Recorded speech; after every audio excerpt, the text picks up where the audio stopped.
சொந்த ஊரை விட்டு வெளியூர் போகிறதுக்கு மிக மிக சிறப்பான காலகட்டம். வெளியூர், வெளிமாநில, வெளிநாடு போன்ற வெளியிட முயற்சிகளில் ஈடுபட்டு கொண்டிருந்தவர்களுக்கு ஆகச்சிறந்த மாதம். தாராளமாக முயற்சிக்கலாம்.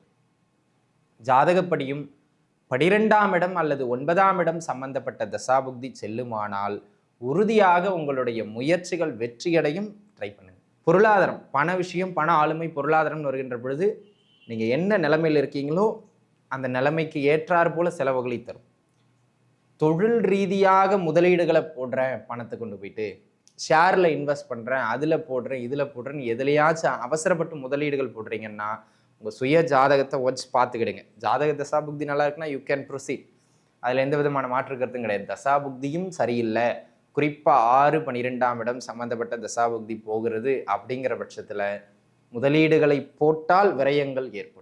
ஓம் நம சிவாய. தென்னாடுடைய சிவனே போற்றி, எந்நாட்டவர்க்கும் இறைவா போற்றி. எம் தொலைக்காட்சி நேயர்கள் அனைவருக்கும் ஜோதிடர் யோகி ஜெயப்பிரகாஷின் அன்பான வணக்கங்கள். அன்பு நேயர்களே, இந்த பதிவில் நம்ம என்ன பார்க்க இருக்கோம் அப்படின்னு கேட்டிங்கன்னா, மார்கழி மாதத்திற்கான பலாபலன் மீன ராசி நேயர்களுக்கு எப்படி இருக்கு அதான் பார்க்க போகிறோம். இது பொது பலன்கள் நண்பர்களே. மார்கழி மாதத்தை பொறுத்த மட்டிலும் உங்களுடைய மீன ராசி நேயர்களுக்கு எங்கெல்லாம் ஏற்றம், எங்கெல்லாம் கவனமாக இருக்கணும் அப்படிங்கிற மாதிரியான விஷயங்களை தான் பார்க்க இருக்கோம். இதோடைய பலம் ஒரு 10%. எப்போவுமே கோச்சாரம் அப்படிங்கிறதுடைய அதிகபட்ச பலமே ஒரு 10% தான். நம்ம என்ன கற்றுன்னு பாசிட்டிவாக கற்றுனாலும் சரி, நெகட்டிவாக கற்றுனாலும் சரி, என்ன கூனாலும் அது 10%க்குள்ளே தான். அதனால் உங்கள் சுய ஜாதகத்தை கூட எடுத்து வச்சுக்கிட்டு பாருங்கள். ஏங்க பொது பலன் சொல்கிறீங்க, 10 சொன்னால் 2 தான் நடக்குங்கிறீங்க, அந்த 2ஓ 3ஓ எந்த 2, 3ன்னு நாங்கள் கண்டுபிடிக்கிறது அப்படின்னு பல பேருக்கு டவுட் இருக்கும். நான் 10 பலன் சொன்னாலும் ஒவ்வொரு பலனுக்கும் சைடில் இந்த தசாபுக்தியை பாருங்கள், இந்த தசாபுக்தியை பாருங்கன்னு ஒரு குறிப்பிட்ட பாவக தசாபுக்தியை மென்ஷன் பண்ணுவேன். நான் சொல்கிற 10 பலன்களில் எந்த பலனுக்கெல்லாம் அந்த தசாபுக்தி உங்களுக்கு ஒத்து போகுதோ அந்த பலன் உறுதியாக நடக்கும். அது ஒத்து போகாத பலன் உங்களுக்கு நடக்காது, நீங்கள் அதை விட்டுருங்க. இதான் பாயிண்ட். இதை வச்சுக்கிட்டு தான் இப்போ நம்ம பார்க்கணும், சரிங்களா? ஆக அன்பு நண்பர்களே, இந்த காலகட்டத்தை பொறுத்த மட்டிலும் மீன ராசி நேயர்களுக்கு ஃபஸ்ட்டு பாயிண்ட், சொந்த ஊரை விட்டு வெளியூர் போகிறதுக்கு மிக மிக சிறப்பான காலகட்டம். வெளியூர், வெளிமாநில, வெளிநாடு போன்ற வெளியிட முயற்சிகளில் ஈடுபட்டு கொண்டிருந்தவர்களுக்கு ஆகச்சிறந்த மாதம். தாராளமாக முயற்சிக்கலாம். ஜாதகப்படியும் 12ஆம் இடம் அல்லது 9ஆம் இடம் சம்பந்தப்பட்ட தசாபுக்தி செல்லுமானால் உறுதியாக உங்களுடைய முயற்சிகள் வெற்றியடையும். ட்ரை பண்ணுங்க. ரெண்டாவது, ஏற்கனவே சொந்த ஊரை விட்டு வெளியில் இருக்கிறவங்களுக்கு ஓரளவுக்கு நல்ல ஃப்ளோ இருக்கும், வேலை, வருமானம், அந்த அமைப்புகளில். பூர்வீகத்தில் இருக்கிறவங்களுக்கு நம்ம இப்போ பார்க்க போகிறோம். வெளியில் இருக்கிறவங்களுக்கு நான் சொல்கிற நெகட்டிவான பலன்கள் பெருசாக பொருந்தாது, அளவு குறையும். ஓகேங்களா? ஆரம்பத்தில் வெளியில் போகிறதுக்கு இந்த காலகட்டம் சிறப்பு. சுப விரயங்களுக்கான காலகட்டம். இந்த மாதம் செலவு அதிகமாகும், ஆனால் அது ஒரு சுப விரயமாக மாற்றிக்கிட்டிங்கன்னா, சுபகிரகம் 12ல் இருக்குங்க, அதை கொஞ்சம் சுப விரயங்களாக மாற்றிக்கிட்டிங்கன்னா கூடுதல் சிறப்பு. சுப விரயமாக மாற்றிக்கிட வேண்டியது நம்ம கையில் தான் இருக்குது. அதை ரொம்ப கவனமாக பார்த்துக்கிடுங்க. இது ஒரு அமைப்பு. ஆக 12ஆம் இடம் சம்பந்தப்பட்ட தசாபுக்தியும் போகுதுன்னா விரய செலவுகள் எல்லை மீறும். அதனால் கொஞ்சம் கட்டுக்குள்ளே வச்சுக்கிறது மிக மிக அவசியம். அல்லது அதை ஒரு சுபகாரியத்திற்கான செலவுகளாக மாற்றி வச்சுக்கிறது அதை விட மிக அவசியம் அப்படிங்கிறத அன்பர்கள் புரிந்து கொள்ள வேண்டியது பார்த்துக்கிடணும், சரிங்களா? இது ஒரு அமைப்பு. அதனை அடுத்ததாக அன்பு நண்பர்களே, இந்த காலகட்டத்தை பொறுத்த மட்டிலும் உத்தியோக அமைப்புகள் அப்படின்னு வருகின்ற பொழுது ரொம்ப சிறப்பு அப்படின்னு சொல்லிட முடியாது. ஏதாவது வேலைலாம் சேஞ்ச் பண்ண போகிறீங்க, ஒரு வேலையை மாற்ற போகிறீங்க அப்படிங்கிற பட்சத்தில் அவசரப்பட்டு ஒரு இடத்துல வேலை கிடைக்கிறதுக்கு முன்பு இன்னொரு இடத்துல வேலையை விற்றக்கூடாது. ஏன்னா இந்த காலகட்டம் உத்தியோக அமைப்புகளில் டக்குன்னு ஏதாவது ஒரு மாற்றங்களை ஏற்படுத்துறதுன்னு சொல்லி தொந்தரவுகளுக்குள்ளே போய் மாட்டிக்கிடக்கூடாது அப்படிங்கிறத நம்ம மனதில் வச்சுக்கிடணும், சரிங்களா? அதனால் இதை கொஞ்சம் பார்த்து இருந்துக்கிறது நல்லது. அதனை அடுத்த அமைப்பாக அன்பு நண்பர்களே, இந்த காலகட்டம் தசாபுக்திகளின் அடிப்படையிலையும் 8ஆம் இடமோ அல்லது 6ஆம் இடமோ சம்மந்தப்பட்ட தசாபுக்தி போகுதுன்னா உத்தியோகத்தில் அகலக்கால் வைக்கிறதையே தவிர்த்துக்கிடும். அதை பார்த்து இருந்துக்கிடுங்க. பொருளாதாரம், பண விஷயம், பண ஆளுமை, பொருளாதாரம்னு வருகின்ற பொழுது நீங்கள் என்ன நிலைமையில் இருக்கீங்களோ அந்த நிலைமைக்கு ஏற்றாறு போல செலவுகளை தரும். தொழில் ரீதியாக முதலீடுகளை போடுறேன், பணத்தை கொண்டு போயிட்டு ஷேரில் இன்வெஸ்ட் பண்ணுறேன், அதில் போடுறேன், இதில் போடுறேன்னு எதுலையாச்சும் அவசரப்பட்டு முதலீடுகள் போடுறீங்கன்னா உங்கள் சுய ஜாதகத்தை வச்சு பார்த்துக்கிடுங்க. ஜாதக தசாபுக்தி நல்லா இருக்குன்னா யூ கேன் ப்ரொசீட்.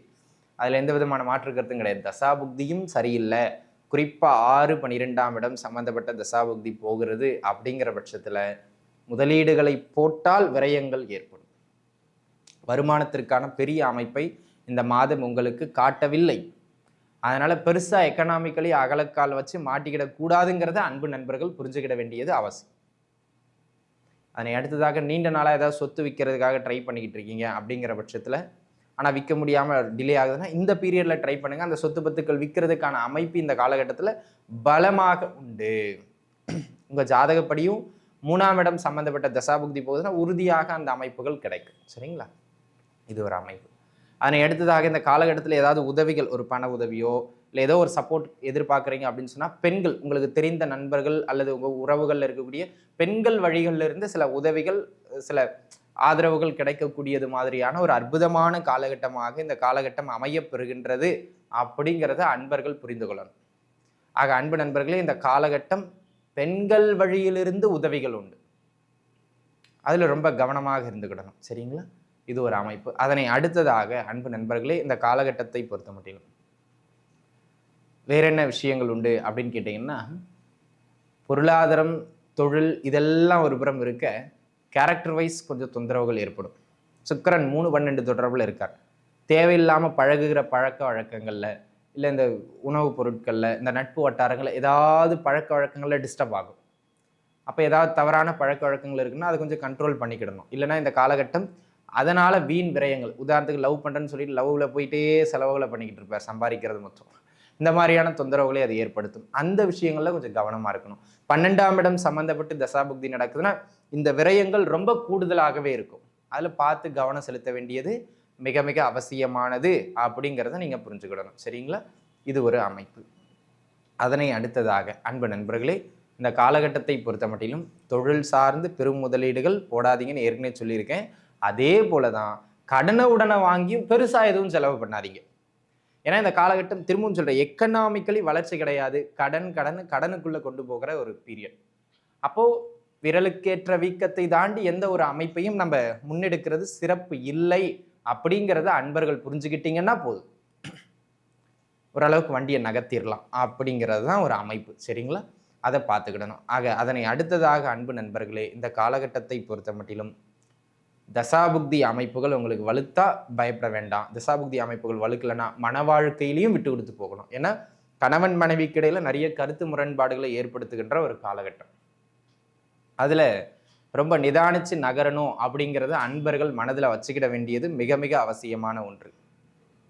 ஜாதக அமைப்பின்படியும் உங்களுக்கு 7ஆம் இடம் பாதிக்கப்பட்டு சனி செவ்வாய் ராகு கேதுக்களால் பாதிக்கப்பட்டு அந்த 7ல் இருக்கிற பாவ கிரகத்தின் தசையே நடக்குதுன்னா ரொம்ப கருத்து வேறுபாடுகள் ஏற்படும், பார்த்துருக்கணும். அதே போல் வாழ்க்கை துணையினுடைய உடல்நிலையிலையும் சின்ன சின்ன தொந்தரவுகளை ஏற்படுத்துகிற காலகட்டம், அதையும் பார்த்துக்கிடணும். சரிங்களா? ஆக அன்பு நண்பர்களே, வேலை, பொருளாதாரம், ஆரோக்கியம், குடும்ப வாழ்க்கை எல்லாவற்றிலும் நிதானமாக இருங்கள். நிதானமாக மட்டுமே இருங்கள் அப்படிங்கிறது தான் மீனராசிக்காரங்களுக்கான ஒரு கைடன்ஸ். செலவுகளை எக்கச்சக்கமாக விட்டுட்டு கடனில் மாட்டிக்கிடாதீங்க. உங்கள் ஜாதக அமைப்பின்படி 6, 8, 12 தசாபுக்தி நடக்குதுன்னா உறுதியாக கவனமாக இருக்கணும். 2, 11ஆம் இடம் அல்லது 4ஆம் இடம் இந்த தசாபுக்திகள் ஓடுதுன்னா ஓரளவுக்கு தப்பிச்சிட்டீங்க, பெருசாக தொந்தரவு இருக்காது, கவலை வேண்டிய அவசியம் இல்லை. சரிங்களா? ஆக எதிலும் நிதானமாக இருப்பது மிக மிக நல்லது. நன்றாகவே இருப்பீர்கள். வாழ்க வளமுடன். நன்றி.